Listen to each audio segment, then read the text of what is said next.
Di episode sebelumnya, Hurem telah menemukan anak Nigar, dan kini Hurem dan Sumbul membawanya ke istana. Sumbul meletakkan anak itu bersama pengasuhnya di sebuah ruangan, di mana ruangan ini juga di dalam istana. Dan Sumbul meminta pengasuh itu untuk menjaga anak itu di sana. Nigar menemui Hurem. Hurem berkata, "Apakah Pasa masih mencintaimu?" Nigar hanya diam.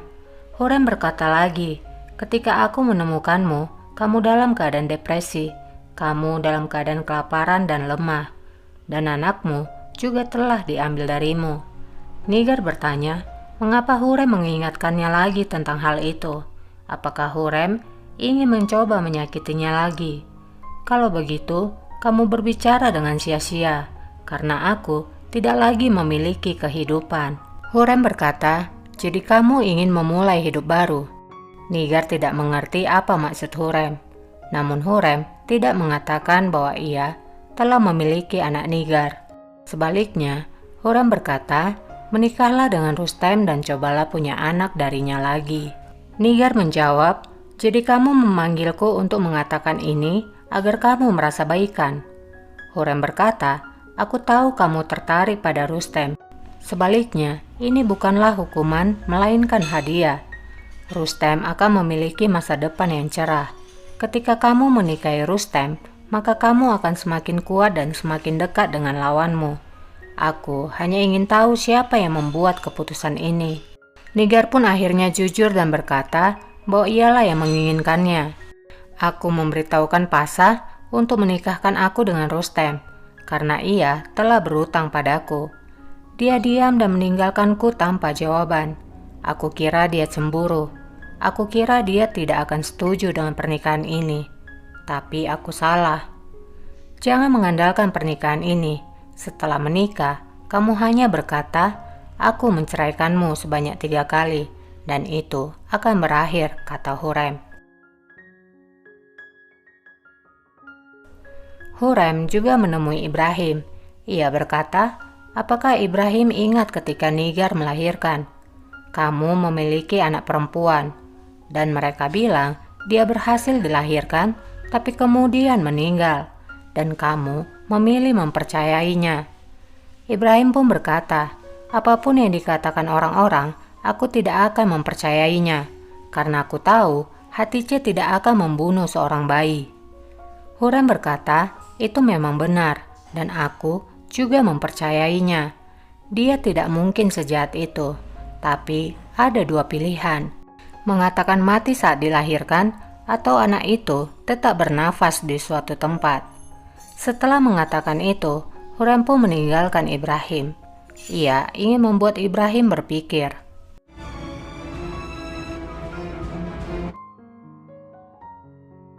Ibrahim pun akhirnya menanyakan langsung pada Gulfem mengenai anaknya yang mati saat dilahirkan. Dan Gulfem pun mengatakan bahwa hal itu memang benar. Anaknya telah mati dan telah dikuburkan. Ibrahim pun menanyakan di mana kuburan anaknya. Dan Gulfem pun akhirnya memberitahu. Ibrahim lalu pergi ke pemakaman bersama dengan Matrakci. Mereka mencari-cari kuburan anaknya. Sampai akhirnya mereka pun menemukannya. Abdullah kızı Nigar Hatun yazıyor.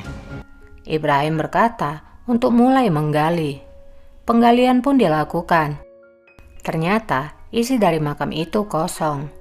Ibrahim pun menyadari dan berkata pada Matrakci bahwa bayinya masih hidup. Ia pun sangat senang.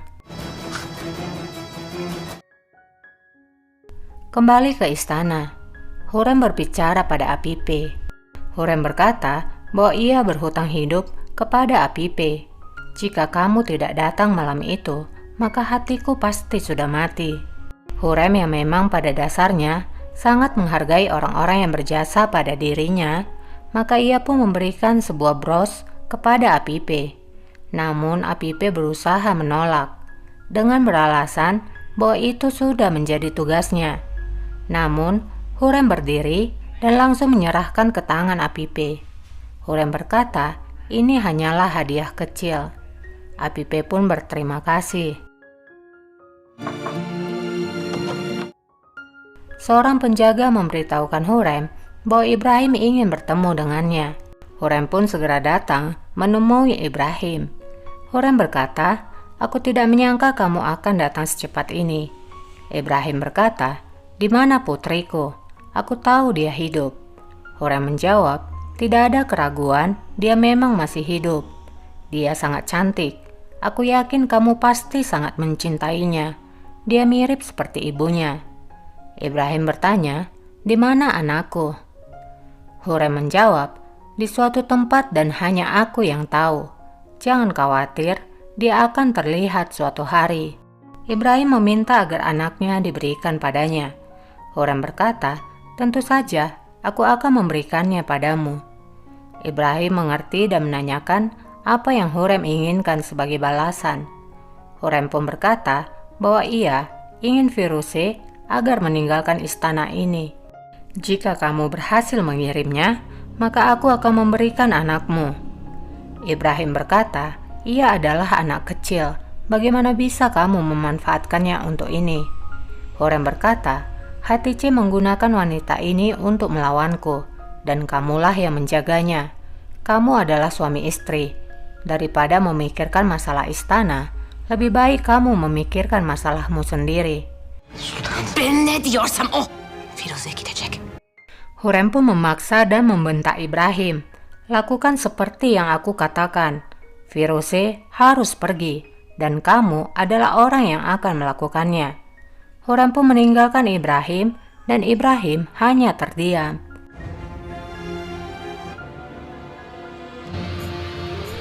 Ia kembali ke istananya, namun hanya memandangi istri dan anaknya tanpa tidur hingga pagi hari. Mereka pun sarapan. Ibrahim pun membahas tentang anaknya. Ia telah menggalinya di mana tertulis nama Abdullah di nisan anaknya. Namun setelah kuburan itu digali, ternyata isinya kosong dan anakku masih hidup. Namun Hatice masih tidak mau mengaku. Ia pun berkata, "Apa yang kamu katakan, Ibrahim?" Ibrahim lalu menjadi marah dan meminta agar Hatice tidak berbohong padanya. "Bagaimana bisa kamu melakukan ini padaku? Bagaimana bisa kamu menyembunyikannya dariku? Dia adalah putriku, bagian dariku." Hatice juga menjadi marah. "Aku bisa membunuhnya saat kesempatan itu datang, tapi aku tidak melakukannya. Bagaimana bisa kamu menanyakan tentang anakmu padaku?" Ibrahim juga marah. Ia berkata bahwa anak itu adalah tanggung jawabku. Dia adalah dosaku. Bagaimana bisa kamu membuat seorang anak kecil untuk menanggungnya? Hatice berkata lagi, "Jadi apa yang harus kulakukan? Membawanya ke istana? Kemudian Nigar datang dan kita hidup bahagia bersama selamanya. Apakah begitu? Jangan coba menyalahkanku. Aku sudah cukup baik padamu, Nigar dan anak itu. Aku tidak membuang anak itu ke jalanan. Dia dalam penanganan yang baik. Jika kamu ingin melihatnya, aku bisa membawamu kepadanya." Hurrem menemui Rustem Aga. Ia berkata bahwa ia tidak akan mencegah pernikahan itu, dan Rustem harus menikahi Nigar. Rustem berkata, "Aku akan menyetujuinya. Kamu tahu yang terbaik untukku, Sultana. Tapi ini akan merusak harga diriku. Orang-orang tahu tentang Nigar dan Ibrahim. Karena itu, mereka akan bergosip tentang diriku." Hurrem lalu berkata, "Biarkan mereka mengatakan apapun, karena waktu akan membuat mereka diam.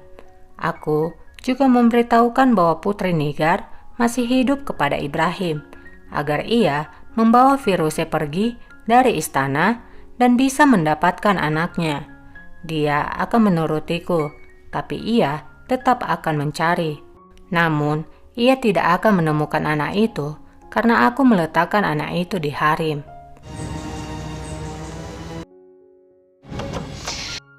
Di istana, Hurrem menyampaikan bahwa ia ingin membuat jamuan makan untuk para tamunya dan tidak boleh ada satupun yang salah. Apipe lalu bertanya, untuk apa acara jamuan ini dilakukan? Horem berkata, jika Tuhan berkehendak, maka aku ingin membuat yayasan. Apipe pun mengucapkan berkat kepada Horem. Di sisi lain, Matrakce melaporkan bahwa mereka telah mengacak alamat yang diberikan oleh Hatice. Namun, tidak ada seorang anak di sana. Hürrem Sultan'ın onca malı mülkesin. Emri verdim paşam. Sumbul lalu tiba-tiba masuk, dan Ibrahim langsung menanyakan di mana anaknya. Namun, Sumbul berpura-pura tidak mengerti. Karena tidak mendapatkan jawaban, akhirnya Ibrahim melakukan kekerasan. Evladım nerede? Ia kemudian mencekik leher Sumbul dan memaksanya. Namun, Hurrem juga tiba-tiba masuk.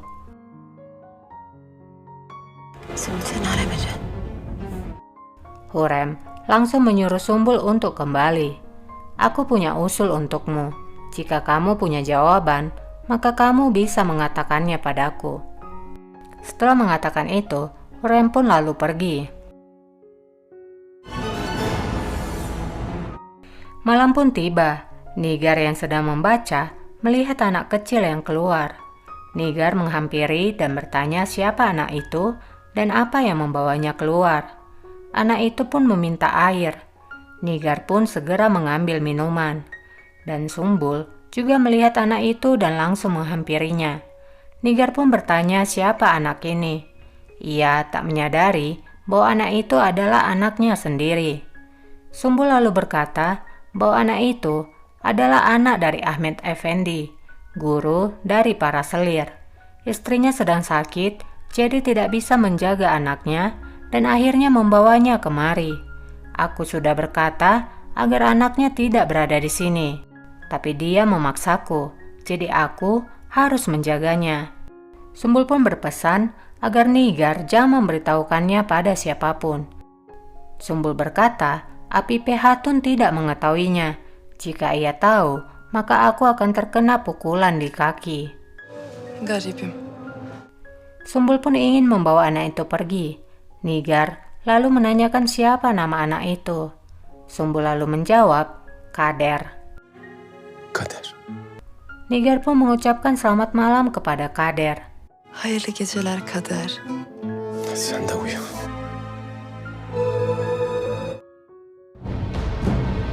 Ayşe Hatun. Pagi pun tiba. Semua istri petinggi telah hadir di istana. Hurrem dan Mihrimah pun menyambutnya. Satu persatu, nama mereka pun disebutkan dan memasuki ruangan Hurrem. Ayşe Hatun, hoş geldiniz. Hanım Hatun. Sultanım. Hoş geldiniz. İlanur Hatun. Setelah itu, mereka pun mulai menikmati hidangan. Hurrem lalu mulai mengatakan maksud tujuannya. Hurrem mengucapkan terima kasih atas kedatangan mereka. Ia pun mengatakan bahwa ia berencana akan membuat yayasan atas namanya. Dan yayasan ini bertujuan untuk membantu orang-orang miskin dan yang membutuhkan. Dukungan kalian sangat penting bagiku dan bukan memaksudkan secara finansial. Semua pengeluaran akan aku yang tanggung sendiri. Aku mengundang kalian hanya untuk menjadi anggota manajemen dalam Yayasan Haseki Hurrem Sultana. Izin kalian akan memberiku kedamaian. Setelah mendengar pemberitahuan Hurrem, salah satu tamu yang bernama Aisyah pun berkata, ia akan sangat senang membantu dalam amal ini. Hurrem pun mengucapkan terima kasih. Hurrem lalu berkata, apakah ada yang tidak ingin ikut dalam yayasan ini? Jika tidak ada, beritahukan padaku, karena aku akan meyakinkannya. Namun nampaknya semua setuju dan Hurrem pun mengucapkan terima kasih. Sağ ol, sağ ol. Hatice Sultan Hazretleri. Tiba-tiba Hatice masuk dan semua orang berdiri memberinya hormat. Sultanım, hoş geldin. Hatice lalu duduk bersama Hurrem. Ia bertanya, apa ini semua? Apakah Hurrem mencoba untuk mengumumkan dirinya sebagai Valide Sultan? Hurrem pun berkata, aku tidak tahu jika menjadi Valide akan dimulai dari melakukan amal. Hatice berkata, apakah setiap orang mendapatkan hal yang baik darimu? Tampaknya kamu menciptakan yayasan amal ini hanya demi kepentingan pribadimu. Betapa manisnya kamu hari ini. Hurrem pun bertanya, apa yang membuat Hatice datang hari ini? Apakah untuk pernikahan Nigar? Nigar lalu datang untuk berpamitan. Hurrem pun berkata, semoga pernikahan ini diberkati. Aku punya hadiah untukmu. Eksik olmayın sultanım.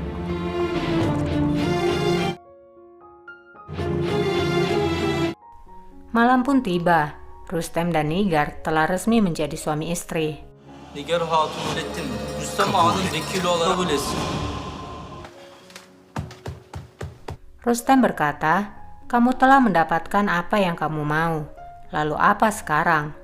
Nigar berkata, kamu bisa menceraikanku kapanpun kamu mau. Aku tidak akan menentangmu. Rustem berkata, jadi ini yang kamu mau? Nigar pun menjawab, bukankah kamu juga menginginkannya?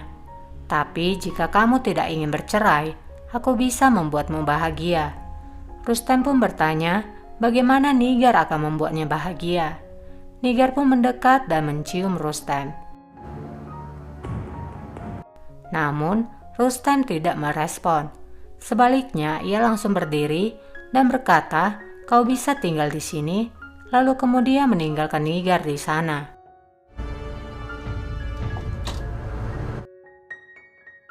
Keesokan paginya, Hurrem ingin masuk ke dalam kamar Mehmet. Namun penjaga berkata bahwa Mehmet sedang bersama seorang selir.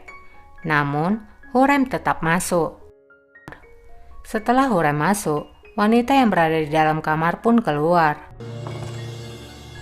Hurrem menanyakan siapa wanita itu, dan Mirima pun menjawab, Clara, dan berkata bahwa Mehmet menyukai gadis itu. Mehmet berkata, mengapa ibunya menanyakan hal itu? Apakah ada masalah? Hurrem menjawab, tidak ada masalah singaku. Kau bisa bersama siapapun yang kamu mau. Tapi aku hanya ingin tahu. Aku ingin tahu dengan siapa putraku melakukan sesuatu. Namun, Mehmet berkata, aku sudah mengatakan aku bukan anak kecil lagi. Bir şehzade Hurrem mendekati Mehmet dan menegaskan, sebagai seorang pangeran, sebelum pergi ke Sanjak, dilarang memiliki anak. Kau harus berhati-hati dengan seorang selir. Ditambah lagi, sampai aku mati, ada sesuatu yang tidak bisa aku ubah. Kamu harus selalu mendengarkan aku dan berdiri di sisiku, dan kamu tidak akan pernah menentangku karena seseorang. Apa kamu mengerti? Mehmet pun terdiam. Dan ini juga berlaku untuk Mihrima. Apa kamu mengerti? Tanya Hurrem. Kedua anaknya pun menuruti keinginan ibunya.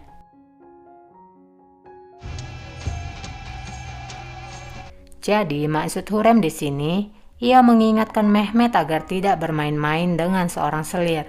Karena kejadian ini bisa terulang sama seperti Mustafa yang kehilangan anak pertamanya dan juga selirnya. Dan Hurrem tidak ingin itu terjadi. Jadi, Hurrem meminta agar Mehmet tidak mendekati seorang wanita untuk sementara waktu sampai ia berangkat ke Sanjak.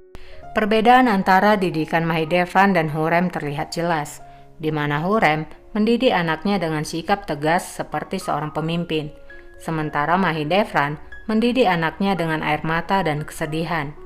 Setelah itu, Hurrem berkata pada anaknya, ia akan menemui raja. Saat bertemu raja, ia menyampaikan bahwa para istri petinggi yang datang ke jamuan mendukung dirinya untuk mendirikan yayasan itu. Hala. Aku juga ingin memilih seseorang untuk memanajemen yayasanku, dan aku memilih Rustem Aga. Apakah menurutmu itu sesuai? Tanya Hurrem pada raja. Raja pun berkata bahwa ia mendapatkan izin untuk menunjuk Rustem, karena Rustem adalah pria yang cakap. Maksudnya, pria yang berbakat, berdedikasi dan tulus, dan ia punya masa depan yang cerah.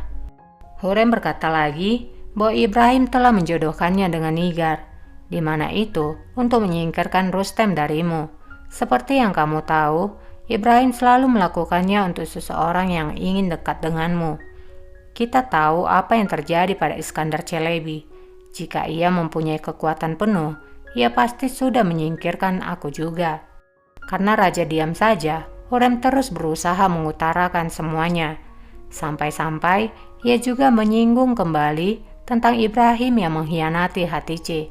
Ia juga berkata tentang Ibrahim yang menyebut dirinya sebagai sultan, melakukan segala upaya untuk membuat Mustafa naik tahta. Aku bahkan tidak bisa menghitung perbuatan buruk yang ia lakukan sebelumnya. Jika itu orang lain, mereka akan kehilangan kepalanya. Jadi di sini, Hurrem mempertanyakan tentang kebijakan raja yang tidak memberikan hukuman apapun kepada Ibrahim meskipun sudah melakukan banyak perbuatan jahat sampai orang lain kehilangan nyawa karena dirinya. Namun raja juga membalikan pernyataan Hurrem tersebut. Apakah kamu pernah bertanya-tanya apa yang akan terjadi jika orang lain melakukan apa yang kamu lakukan? Hurrem pun diam, tidak bisa berkata-kata.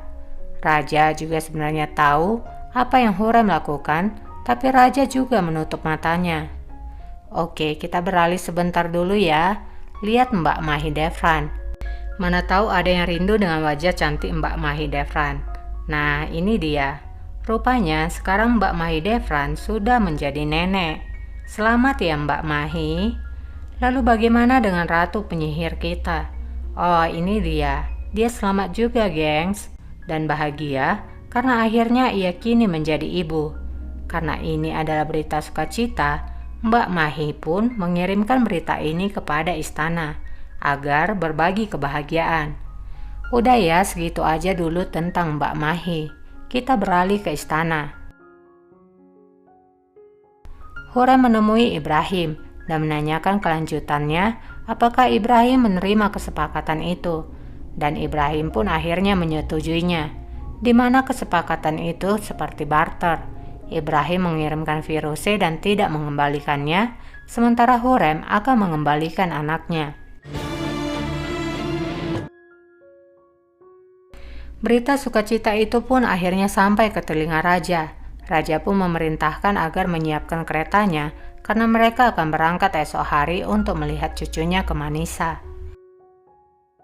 Hatice menyampaikan pada Apipe bahwa anaknya sedang sakit, jadi ia butuh bantuan Firuze. Ia pun meminta Apipe untuk mengirimkan Firuze ke istananya. Sultanım. Apipe pun menyampaikan hal itu pada Firuze, dan Firuze pun berangkat. Di dalam kereta, Firuze ditemani oleh dua orang pria. Firuze merasa perjalanan itu sangat jauh dan menanyakan ia akan dibawa kemana. Namun pria itu berkata, jangan banyak tanya, kita akan pergi ke istana Hatice. Firuze pun terdiam. Sementara, Hurrem menemui Ibrahim di ruangannya. Ibrahim berkata, besok kamu akan meninggalkan istana dan akan pergi ke Manisa. Hurrem pun berkata, iya, aku merindukan Mahidevran tua yang tersayang. Ibrahim pun tertawa ketika mendengar jawaban Hurrem.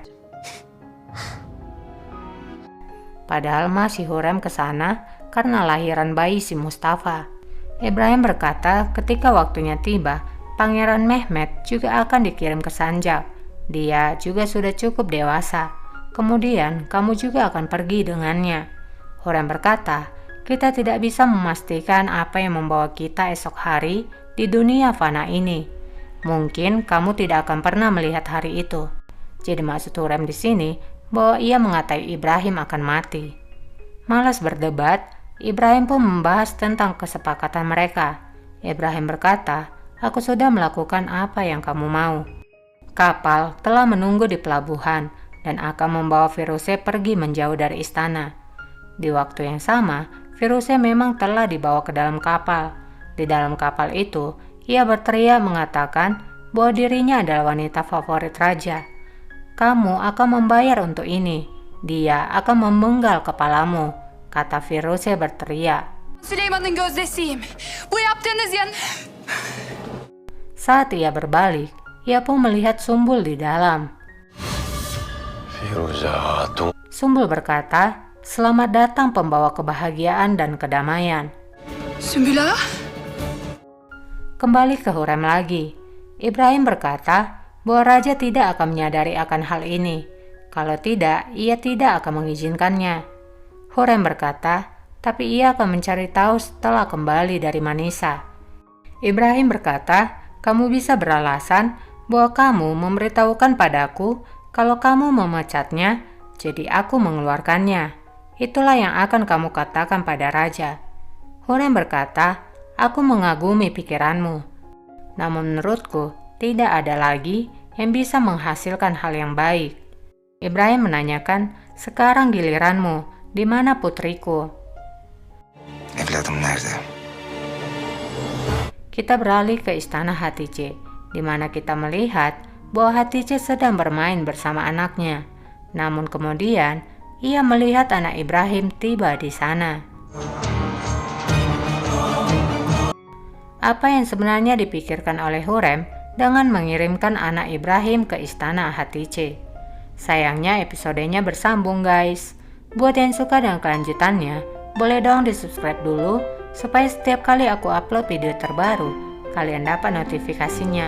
Terima kasih udah subscribe, terima kasih udah nonton, dan terima kasih juga udah komen.